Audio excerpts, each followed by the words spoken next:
ऐसे रहस्य जो या तो किस्से कहानियां हैं या सच। तो चलिए जानते हैं। अगर कर्ण, कवच और कुंडल इंद्र को दान नहीं देते तो उनकी मृत्यु नहीं होती, क्योंकि ये दोनों ही दिव्य वस्तुएं थीं और इनके रहते हुए इन्हें कोई परास्त नहीं कर सकता था। कर्ण महाभारत के महान योद्धा थे, उन्हें दुनिया का सबसे बड़ा दानवीर माना जाता है। अगर कर्ण अपने कवच और कुंडल इंद्र को दान नहीं देते तो महाभारत युद्ध में उन्हें परास्त करना नामुमकिन था और न ही उनकी मृत्यु होती और न ही उन्हें अर्जुन हरा पाते। बेटे अर्जुन का साथ देने के लिए पिता इंद्रदेव छल से कर्ण के कवच और कुंडल छीन ले गए थे। इंद्र ने भिक्षुक का वेश बनाकर कर्ण से छल से कवच और कुंडल दान में मांग लिए थे। उनके पिता सूर्यदेव को जब ये योजना का पता चला तो उन्होंने कर्ण को सावधान भी किया था, लेकिन कर्ण महान दानवीर थे और पता होते हुए कवच व कुंडल इंद्र को दे दिए। और इसके बाद भगवान श्री कृष्ण के इशारे पर अर्जुन ने कर्ण का वध कर दिया। कर्ण का जन्म ही इन कवच कुंडल के साथ हुआ था, क्योंकि वह सूर्यदेव का पुत्र था। अब सवाल उठता है कि कर्ण की मृत्यु के बाद उनके कवच और कुंडल का क्या हुआ। ऐसी किंवदंती कहानी है कि कर्ण के कवच और कुंडल उनकी मृत्यु के बाद पृथ्वी पर मौजूद हैं और वो ऐसी जगह है जहां उन तक कोई पहुंच नहीं सकता। किंवदंतियां कहानियां कहती हैं कि कर्ण के कवच और कुंडल उनकी मृत्यु के बाद भी पृथ्वी पर रह गए थे, क्योंकि इंद्रदेव को श्राप था, जिस कारण वह इन दिव्य चीजों को अपने साथ स्वर्ग में नहीं ले जा सकते थे। और ऐसे में इनके भारत में अलग अलग जगह पर रखे होने की बात कही जाती है और ये सारी बातें लोक मान्यता में कही गई हैं। ओडिशा में मान्यता है कि कर्ण के कवच और कुंडल कोणार्क मंदिर में रखे गए हैं। और वहीं एक दूसरी किंवदंती कहानी है कि कर्ण के कवच और कुंडल छत्तीसगढ़ में स्थित बीजापुर में एक गुफा में रखे गए हैं, जहां कोई भी उन तक नहीं पहुंच सकता। इस गुफा के बारे में कहा जाता है कि यहाँ अंदर से पीली रंग की रोशनी आती है, जिसे कवच और कुंडल की बताई जाती है। कर्ण के कवच और कुंडल को लेकर एक किंवदंती कहानियां हैं जिन्हें अलग अलग जगहों से जोड़ा जाता है, लेकिन महाभारत में कर्ण के कवच और कुंडल पृथ्वी पर रखे होने की बात नहीं कही गई है। और ऐसा एक ऐसा रहस्य जो आज तो या तो सच है या कहानियां हैं।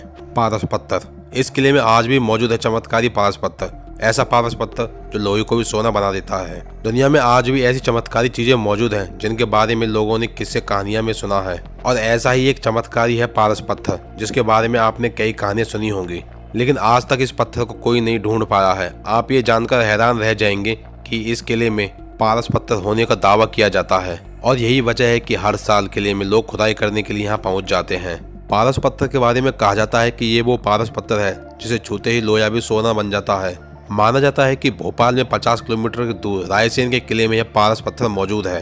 कहा जाता है कि इस किले के राजा के पास पारस पत्थर मौजूद था और कहा जाता है कि इस पत्थर के लिए कई बार युद्ध भी हुए, लेकिन जब इस किले के राजा को लगा कि युद्ध हार जाएंगे तो उन्होंने पारस पत्थर को इस किले में मौजूद तालाब के अंदर फेंक दिया और राजा ने किसी को नहीं बताया कि पारस पत्थर को कहाँ छुपाया है। बाद में युद्ध के दौरान उनकी मृत्यु हो गई और देखते ही देखते यह किला वीरान हो गया। कई राजाओं ने इस किले को खुदवाकर पारस पत्थर को खोजने की कोशिश की, लेकिन उन्हें सफलता नहीं मिली। आज भी लोग यहाँ रात के समय पारस पत्थर की तलाश में तांत्रिकों को अपने साथ लेकर आते हैं, लेकिन उन्हें निराशा ही हाथ लगती है। इस किले और पारस पत्थर को लेकर यह कहानी प्रचलित है कि यहाँ पारस पत्थर को ढूंढने आने वाले कई लोग अपना मानसिक संतुलन खो चुके हैं, क्योंकि पारस पत्थर की रक्षा एक जिन्न करता है। हालांकि पुरातत्व विभाग को अब तक ऐसा कोई सबूत नहीं मिला है जिससे पता चले कि पारस पत्थर इस किले में ही मौजूद है, लेकिन कई सुनी कहानियों की वजह से लोग चोरी छुपे यहाँ पारस पत्थर की तलाश में पहुँचते हैं। और ऐसा ही एक रहस्य है जिससे अगर वो सच हो जाए तो इंसान की रातों रात किस्मत चमक सकती है।